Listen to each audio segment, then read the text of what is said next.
Aprendi. É. Bom, gente, bom dia, boa tarde, boa noite. Nesse caso, ao vivo é boa tarde, né? E hoje a gente vai continuar a aula que a gente teve, aula passada, né? A última aula, que foi uma aula de embranquecimento da história antiga, né? Então, no caso, a gente tratou de Egito Antigo, a gente tratou do Império Romano. Mas só que desse, agora a gente vai sair daquela antiguidade mais clássica, né? E no caso de Roma. E, e a gente vai ir para outro continente, né? A gente vai ir para a América. Nesse caso, também as idades, as temporalidades, elas não são as mesmas, né? Que quando termina ali a história do Egito Antigo, começa do Império Romano, basicamente, né? É bem próximo ali o fim e o início do outro. Mas só que nesse caso são temporalidades assim diferentes. A gente vai estar tratando de América pré-colombiana e nesse caso a gente vai falar de três impérios: o Império Maia, o Azteca e o Inca, que são os mais famosos, né? O que estão nos livros didáticos, os que caem na prova, nas provas, vestibulares e tal. Basicamente, todo vestibular da Unicamp tem uma questão de história, né? Tem uma questão de América, tem uma questão de África. Então, no caso de América, pode ser o quê? Pode ser ditaduras, né? Uma história mais contemporânea, pode ser uma história moderna, pode ser uma história antiga, nessa questão desses impérios. Então, pode ser um assunto que caia, né? Já caiu diversas vezes. Bem, então vamos lá. O que é essa América pré-colombiana? São os povos que dominaram parte das Américas antes da chegada dos europeus no continente no século XVI. No século XVI, XVII, né? Tem em diferentes lugares o tempo varia, né? E é lógico que o tempo é diferente da história da Europa, né? Porque a gente tem história antiga na América, né? Então, antes dessa colonização, mas só que na Europa a gente já tem uma história medieval barra história moderna, né? E já vai pegar esses dois períodos, então é uma temporalidade diferente. Para vocês verem como que essa temporalidade, esses quatro períodos da história, né, que a história geral se divide, que é antiga, medieval, moderna e contemporânea, ela não serve para o mundo inteiro, né? Ela não serve para todos os lugares do mundo, ela serve para a Europa e olha lá, porque em diversos lugares da Europa ela também não serve. Mas então, é importante a gente ter conhecimento que América pré-colombiana é um termo, né? A escolha de um termo para tratar desse período, dessa história, né? Desse tema. E aí você utiliza pré-colombiana para nomear, né? Pré-colombiana, você está utilizando Cristóvão Colombo, né? Colombo, que no caso foi um grande navegador, tal, e ele é italiano, mas só que no caso ele serviu o rei da Espanha. Então é, ele descobriu é, locais, né, pela Espanha.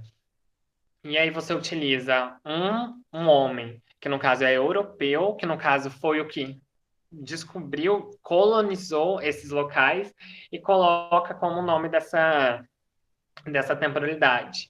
Isso é algo que a gente tem que problematizar, é lógico, porque poderia ser diversos nomes, poderia ser América indígena, América antes dos europeus, ainda assim seria baseado nos europeus, né? Só que Colombo é um cara que acabou de chegar lá, que chegou lá e ajudou na colonização, né? Então a gente tem que pensar nisso.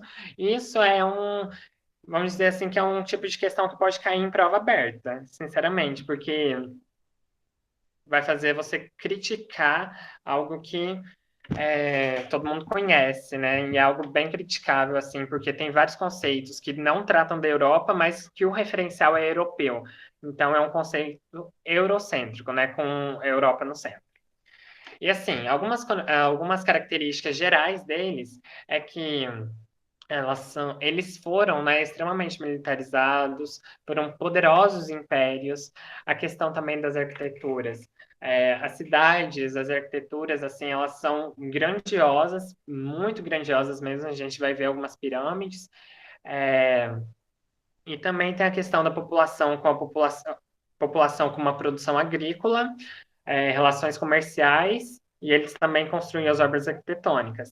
Ao mesmo tempo, a pequena elite, ela tratava das questões políticas e o sacerdote das questões religiosas. Então, é meio que a divisão que a gente tinha dessas sociedades. É. Acho que travou aqui o computador. Não o computador, mas o Prezi. Foi. Ok, ok. O primeiro que a gente vai tratar, então, é da civilização maia. Para quem não sabe, a Maia, o Império Maia, ele vai ficar aqui, ó, né? Nessa parte que hoje é uma parte do México, né? Esse mapa aqui é do ano de 900, finalzinho do século IX, né? E ela fica na América do Norte, né? E pega uma parte da Central, o México, Guatemala e Honduras. E é o império mais antigo da América pré-colombiana. Ele atinge o seu auge no final do século IX, então é basicamente aqui, né? Quando ele está pegando esse território. Depois ele começa a declinar. E assim, por que que ele começa a declinar? Por causa de guerras, também tem a questão de esgotamento de terras cultiváveis, e depois dos anos 900, né, no finalzinho do século IX, eles começam a declinar. Tanto que quando os espanhóis chegam na civilização maia, eles já chegam bem tardezinho, em comparação com os outros dois impérios, porque eles chegam lá no finalzinho do século 17, né, em 1697. Mas quando eles chegam lá, eles, tipo, nem existe mais essa civilização, sabe? Existem resquícios, questões arqueológicas que mostram que existia essa civilização, mas não existia a civilização como no caso do Império Azteca e do Império Inca, que a gente vai falar depois. Então, como eu disse, né, no século XVI, quando os espanhóis chegam lá, eles encontram simples agricultores que praticavam rituais religiosos seus ancestrais. Só que ela é muito importante, porque ela é a mais antiga. Então, como vocês podem ver, ali em 900, né? E as outras, elas já são posteriores ao Império Maia. Aqui é a cidade mais importante, né, do Império Maia, que é Chichen Itza, não faço ideia de como se fala. E essa é a pirâmide mais famosa do Império Maia, né, que é a pirâmide da serpente nessa cidade. É, tem uma historinha que essa legenda conta que é bem interessante, que é a questão do nome da cidade, né, que significa Boca do Poço, na língua maia. A cidade ela foi construída por volta de 440, já mostra que esse império ele é bem antigo e é perto de poços naturais. Então, esses poços naturais, eles foram extremamente importantes para essa civilização, né, para esse império, questões religiosos, de sacrifícios, como mostram pesquisas arqueológicas. A próxima já é a civilização asteca. Aí elas não convivem no mesmo tempo, mas só que uma curiosidade é que elas acabam sendo ali basicamente próximas, relativamente bem próximas. Como vocês podem ver, aqui ela também pega o México. Mas só que a diferença é que aqui ela já está em 1500, 1500 depois de Cristo, né? Tudo depois de Cristo. Então a civilização azteca ela também está na América do Norte, mas só que só no México. E é um pouquinho mais ao norte do México. É um império bem grande também, porque chegou a constituir 15 milhões de habitantes, mais de 500 cidades, né? E eles começaram a crescer por volta do século XII, que é a diferença do Império Maia quando eles já estavam, assim, quando eles já realmente já estavam declinando, né? Porque eles começam a declinar no finalzinho do século IX. Finalzinho do século IX. Finalzinho do século IX, em 900, né? Então, os maias já estavam em decadência, enquanto os astecas eles estavam crescendo. Como que eles se expandiram? Eles formavam alianças com vizinhos, e aí eles foram formando um grande império, né? Cada vez mais se expandindo. Cada vez se expandiam. E o problema é que chega um ponto que eles têm contato com os espanhóis, né? Depois a gente vai falar mais dessa colonização espanhola. Mas só que o contato espanhol é relativamente cedo, até em 1519, eles têm o primeiro contato com os espanhóis, e em 1521 acontece a dominação espanhola mesmo, né? do centro mais importante dos astecas, que no caso é Tenochtitlan, é, que é a atual cidade do México. Tenochtitlan era a capital do Império Azteca e Cidade do México é a capital do atual México, né? Mas só que é importante dizer que o controle, que a dominação do império não se deu tudo ao mesmo tempo, não se deu tudo no mesmo ano, né? Como era um império grande, se deu em diferentes temporalidades e de diferentes formas em diferentes cidades, né? Não foi um processo homogêneo, mesmo que a gente acabe estudando desse jeito. E aqui as ruínas da Tenochtitlan, né, na cidade do México. E aqui é uma representação artística de como era essa cidade, né? Como a gente pode perceber essas pirâmides aqui, né? E é uma cidade assim bem um centro assim bem grande, né? A gente pode perceber diferentes arquiteturas aqui, as pessoas em diversos locais, né? Cada arquitetura com sua função, mas a gente vai falar de Tenochtitlan depois, quando eu trazer uma carta, um documento, a gente vai analisar. E por último, a civilização, assim, as três civilizações mais importantes, né, para terminar essa parte, é a civilização Inca. Ela já não é no mesmo local, lá no México, lá na América do Norte, né? E nem na América Central, só que ela é na América do Sul. Aqui também é um mapa de 1500, tanto que é o mesmo mapa dos astecas, que eu utilizei para falar dos astecas, e é o mapa dos Incas, né? Estou com medo de ter acabado a luz aqui e o computador. Vamos lá, que está fazendo uns barulhos muito estranhos aqui, mas vamos continuar. É, então, é na América do Sul. E quais países pega? Pega Chile, pega Peru. Peru é uma das partes assim mais importantes da civilização Inca, porque tem essa cidadezinha aqui, né? Machu Picchu. Mas tem o Peru, Equador, Chile, Bolívia e Argentina. E é o império mais extenso desses três, né? Tem a cidade de Machu Picchu, como a gente vê aqui, né? É, que é um centro assim turístico muito visitado até hoje, né? E ele é bem conservado. E a gente vê parte da arquitetura também, né? Dessa civilização. E uma historinha deles, né? No século XIV, eles eram uma tribo indígena espalhada pela Cordilheira dos Andes, né? Opa. No século XV, eles acabam atacando vilas vizinhas e se expandem, de certa forma, igual os astecas, né? E no século XVI é o auge deles, né? Porque eles dominavam essa grande área do século não, do Equador até o Chile. Mas só que eles acabam, assim, enfraquecendo por meio de epidemias, por meio de lutas pela sucessão imperial, ou seja, quem que vai tomar o poder, né? Quem que vai ser o próximo a governar? E a conquista europeia ela se dá de 32 até 35. Então, como a gente pode perceber, a conquista europeia ela começa ali no inicinho do século XVI, né, 1515, 1520, 1530, e ela vai até o final do século. Aqui, como a gente disse, como eu disse, né, Machu Picchu. Em termos da colonização, ela é fruto da expansão marítima, né, do século XV, da expansão marítima europeia. No caso, o Brasil também é um fruto disso, né? Só que a gente tem que tomar muito cuidado quando a gente fala, né? Porque as pessoas elas começam a falar de descobrimento da América, descobrimento do Brasil. E como assim descobrimento? Quer dizer que não existia nada antes disso? Lógico que não, existia, como a gente está estudando.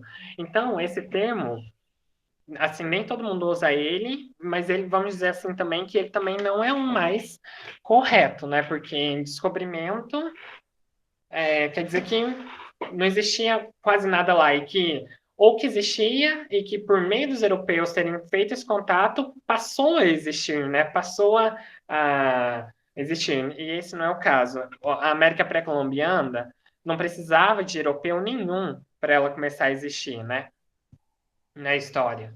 Então, esse termo não é o mais correto. A gente pode utilizar invasão. Tem muita gente que usa invasão, né? Porque nenhuma colonização é algo positivo, né? Toda colonização tem uma dominação. É, e a gente pode utilizar invasão, a gente pode utilizar. ah, deixa eu ver aqui. Chegada é uma boa também, né? Porque não quer dizer que os europeus chegaram lá, né? Então, assim, tem essa questão dos termos. Os termos são complicados, mas são importantes, porque eles que denominam o significado do que a gente está falando. E, assim, essas civilizações, então, as americanas e, no caso, as europeias, elas se confrontaram, né? E é lógico que tiveram trocas culturais também, né? Como vocês sabem, Portugal e Espanha são os países pioneiros, né? Portugal com o Brasil, Espanha com a América, o resto da América Latina, né?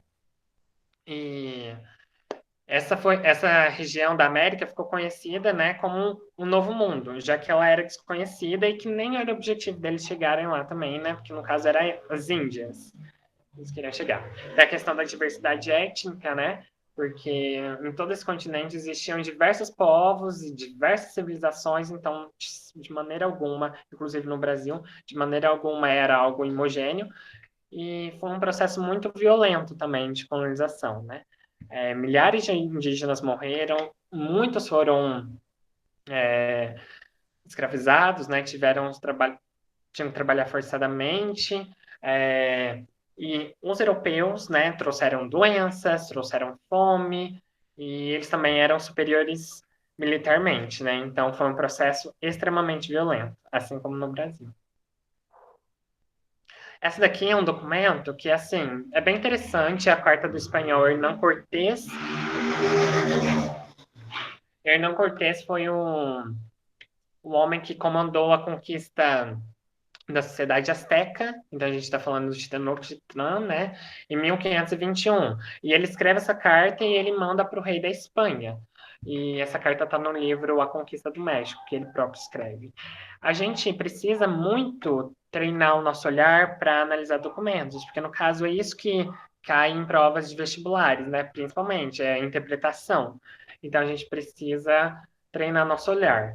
Aqui, ó, essas partes que estão em negrito, vocês estão vendo aqui, no caso não é que o documento é assim, porque a pessoa que está, no caso eu quis destacar essas partes, e isso acontece também nos vestibulares, né? Ao mesmo tempo, tem esses asteriscos, que no caso é para denominar algum glossário, né? Geralmente é porque a palavra faz parte de um glossário, ou então pode ser utilizado também uma nota de rodapé, né? Então aqui pode vir um, aqui pode vir dois, três, quatro, opa, e aqui também, um, dois, três, quatro.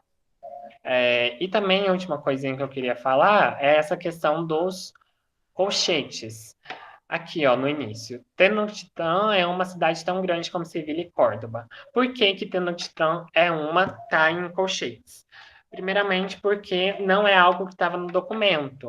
Foi algo que a pessoa que está mostrando o documento para você, no caso eu também, escreveu isso para a gente saber que, para vocês saberem que a gente está falando de Tenochtitlan. Porque pode ser que isso esteja sido falado antes, mas vocês estão com esse recorte. Então, é isso também, e tem essa questão aqui das reticências, né, dos três pontinhos. Então, quer dizer, quando utiliza isso, quer dizer que foi recortada uma parte, e aí por isso que colocam esses três pontinhos. Mas vamos então para a carta. Tenochtitlan é uma cidade tão grande como Sevilha e Córdoba, que são cidades espanholas. As ruas principais são muito largas e retas. Tem muitas praças onde há mercados e pontos de compra e venda. Há uma praça tão grande que corresponde a 2 vezes a cidade de Salamanca, outra cidade espanhola. Com pórticos. Pórticos, eles são local coberto à entrada de um edifício, né, de um templo ou de um palácio. Em que é a entrada? Com pórticos de entrada, onde há cotidianamente mais de 60 mil almas comprando e vendendo. Então pensa nesse fluxo que o Hernán Cortés está relatando, né? E também a grandeza da cidade. Continuando. Há todos os gêneros de mercadorias, desde joias de ouro, prata e cobre, até galinhas, pombas e papagaios. Há casas como de boticários. Boticários é basicamente farmácias, onde vendem medicamentos feitos por eles, assim como ungüentos e emplastros. Ungüentos pode ser um perfume, e emplastros é só a gente lembrar de Bas Cubas, né? Tipo um band-aid, vamos colocar assim. Há casas como de barbeiros, onde lavam e raspam as cabeças, há verduras de todos os tipos, mel de abelha, fios de algodão para tecer, couro de veado, tintas para pintar tecidos e couros, louças de muita boa qualidade, milho em grão ou já transformado em pão de excelente sabor. Há no centro da praça uma casa de audiências, onde estão sempre reunidos 10 ou 12 juízes para julgar as questões decorrentes dos desacertos nas compras e vendas. Então, onde meio que a justiça é feita. Possui essa grande cidade muitas mesquitas. Aí, de novo, né, um colchete que mostra, que fala sobre essa escrita, né, porque é um termo impropriamente usado por Cortés para designar os templos astecas. Mesquitas e templos astecas não é a mesma coisa, né? Mesquita é da religião muçulmana, né, islâmica. Então, nesse caso, ele utilizou porque ele achou, provavelmente ele achou que era algo parecido, ou também pelo desconhecimento dele, tanto de mesquitas e dos templos astecas. Ou casas de seus ídolos, todos de formosos edifícios. Dentro da grande mesquita, há 3 salas onde estão os ídolos principais, todas de maravilhosa grandeza e belos trabalhos de cantarias. Cantaria é uma questão de arquitetura. É, madeiramento e figuras esculpidas. Os principais desses ídolos, e nos quais eles tinham mais fé, eu derrubei de seus assentos, e os fiz descer escada abaixo. Fiz também com que limpassem aquelas capelas, pois estavam cheias de sangue, dos sacrifícios que faziam. Em lugar dos ídolos, mandei colocar imagens de Nossa Senhora e de outros santos. As estátuas desses ídolos são feitas de semente e legumes que comem, moídos e amassados com sangue de coração de corpos humanos, os quais arrancam do peito vivo.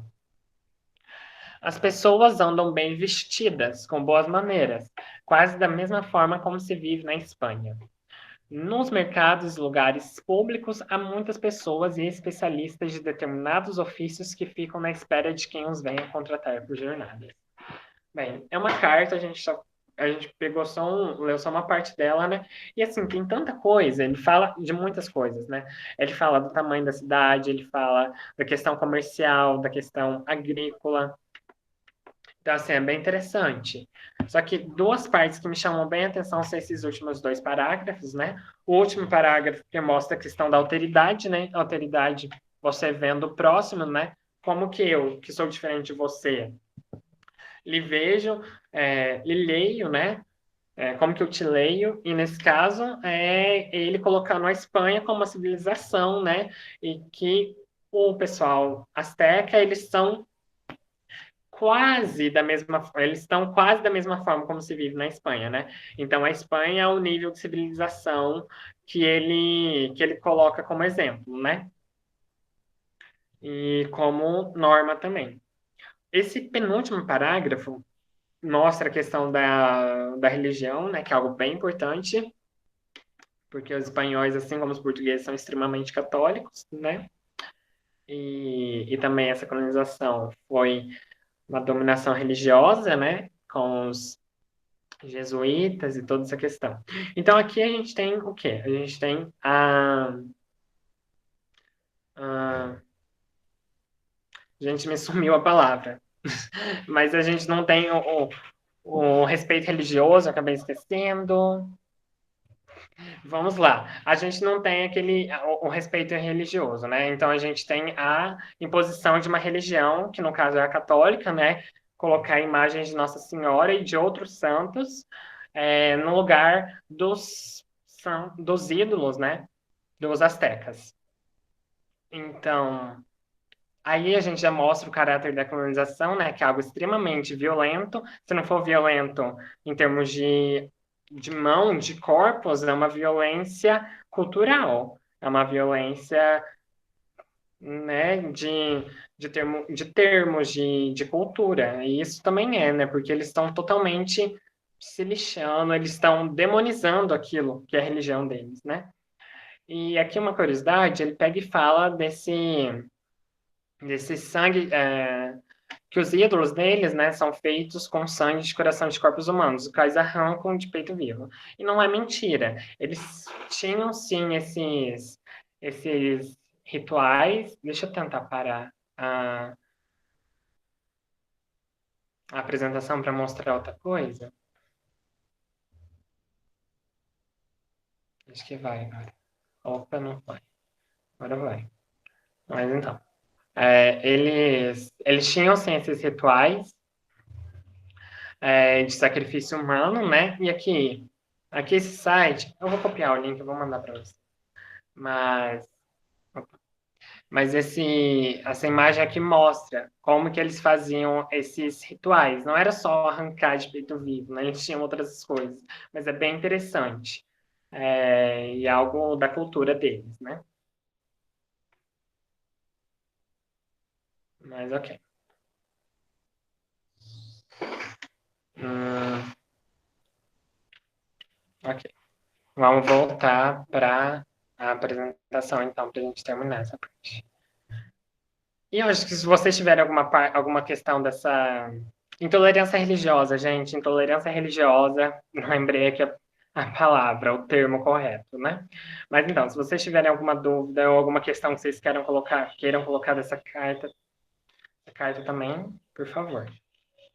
Bem, indo para a conclusão, essa é uma aula que é a continuação da aula anterior. Não sei se todos viram, mas não tem necessidade, né? Porque eu estou falando de outra coisa.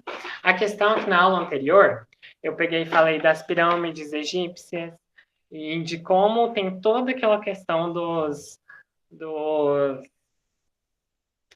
dos extraterrestres, né? Dos extraterrestres, como que essas pirâmides e essas egípcias, como também essas pirâmides da América pré-colombiana, né? Desses impérios, elas foram, elas são ação de extraterrestres e que tem naqueles canais de história, né? História, o History Channel, por exemplo, e que assim muita gente acredita, é algo assim realmente que muita gente acredita.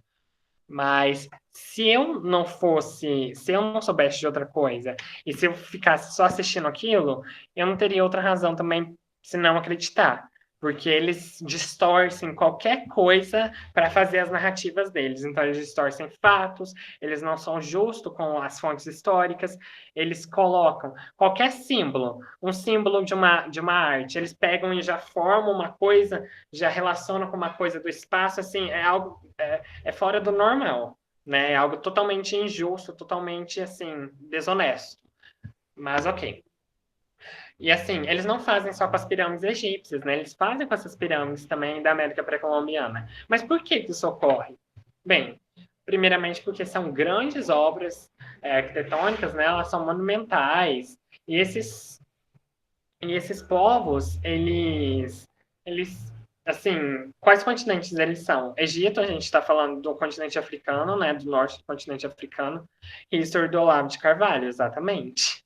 E, e a gente está falando do continente africano e a gente está falando do continente americano, onde esses indígenas, onde os latinos, onde esse povo vive, entendeu? A gente não está falando de Europa. Então, a gente é uma questão, é um reflexo do racismo dessas pessoas, da visão colonial que essas pessoas têm de colocarem esses povos como inferiores, né? Então, essa aqui é uma representação mística que cerca essas culturas, né? No passado, eles pensavam que eram os romanos ou cártagos, ou as tribos de Israel. Hoje consideram obras dos alienígenas sem a menor prova científica. Isso aqui a gente está falando do povo americano mesmo, da América pré-colombiana, porque os europeus realmente achavam isso. E assim, é impressionante como essa visão colonial que o pessoal que colonizou essas terras, eles tinham quando eles chegavam lá, né?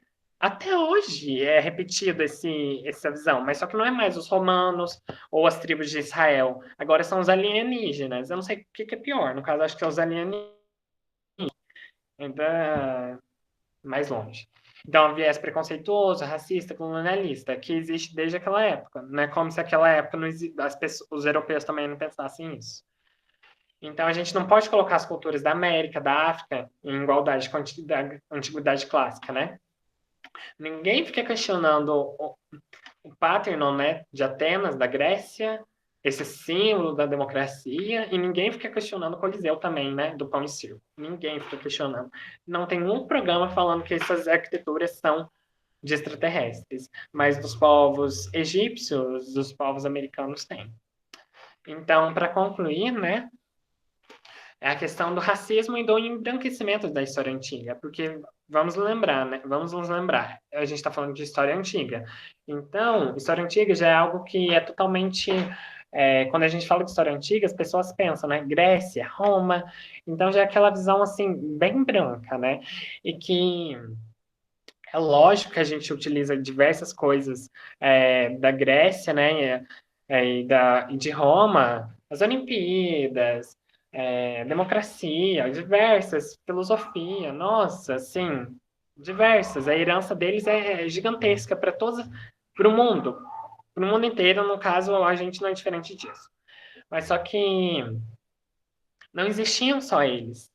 E, e a gente precisa pensar que também não era tão branco quanto parece, que foi o que eu quis dizer, não, que foi o que eu concluí na outra aula, falando do Egito e de Roma. De qualquer forma, a gente precisa renovar essas visões, entende? A gente não pode continuar com a mesma visão colonialista eurocêntrica da história antiga. A gente precisa renovar.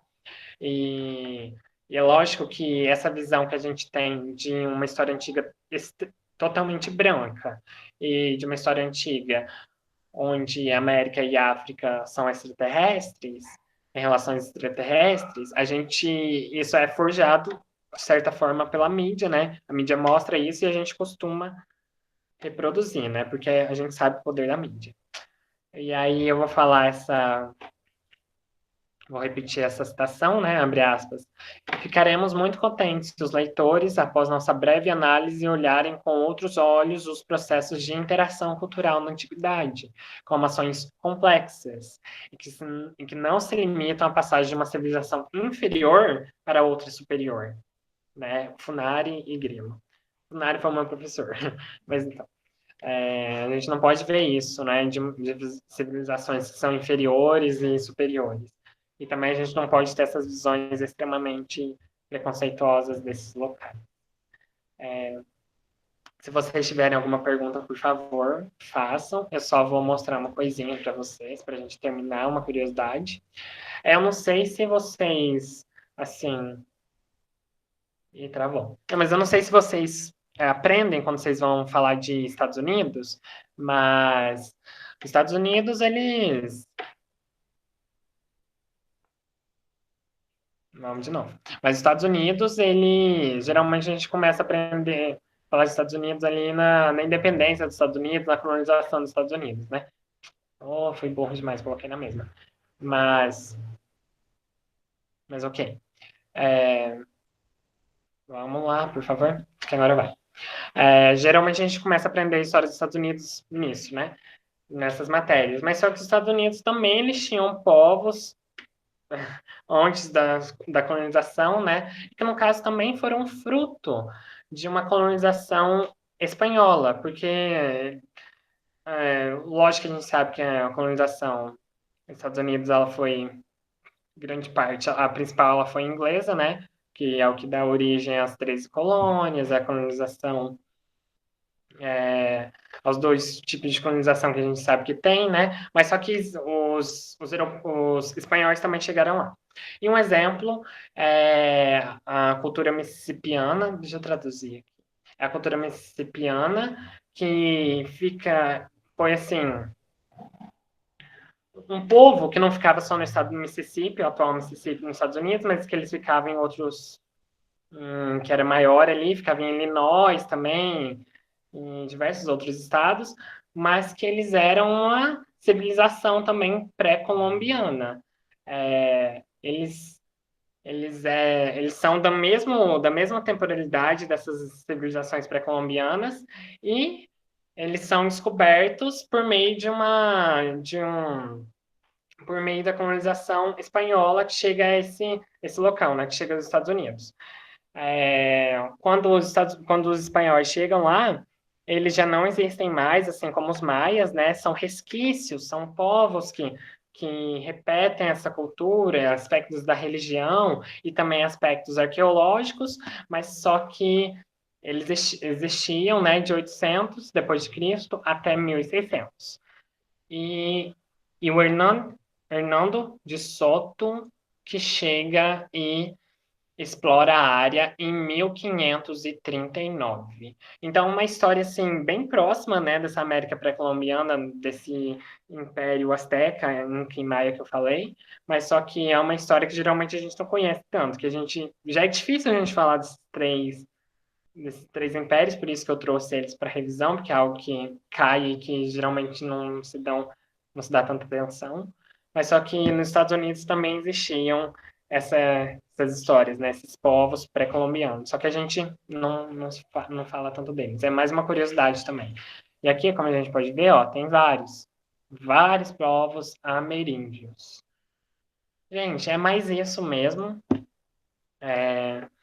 Já até passei do tempo que eu queria. Se vocês quiserem falar alguma coisa, tiverem alguma pergunta, por favor, façam. Eu vou postar a aula no Classroom e lá vão estar as atividades também.